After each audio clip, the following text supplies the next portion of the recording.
আসসালামু আলাইকুম রহমতুল্লাহি বারাকাতু। আমি জুলাই গণ অভ্যুত্থানে বাম চোখ হারানো আপনাদের ভাই সাইফ আরিফিন রাহাত। আজকে আমার একটু পরে অপারেশন আছে, তো অপারেশনে যাওয়ার আগে, ওটিতে যাওয়ার আগে ভাবলাম আপনাদের সাথে কিছু কথা বলি। কথাটা খুবই অল্প। যেই বিচার ব্যবস্থা বিচার করতে ভয় পায়, সেই বিচার ব্যবস্থা, সেই আদালত শারীরিক প্রতিবন্ধী। যেই প্রশাসন খুনিকে ধরতে ভয় পায়, সেই প্রশাসন কুলাঙ্গার, কাঙাল এবং শিকড়হীন জারজ।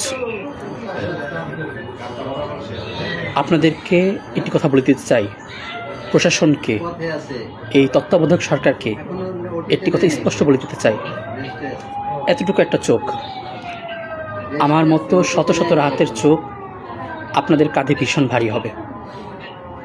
প্লিজ রিমেম্বার, তাব্বাত ইয়াদা আবি লাহাবি ওয়া তাব। We want justice for our cultural hero Shaheed Osman Hadi. আসসালামু আলাইকুম রহমতুল্লাহি ওয়া বারাকাতুহু।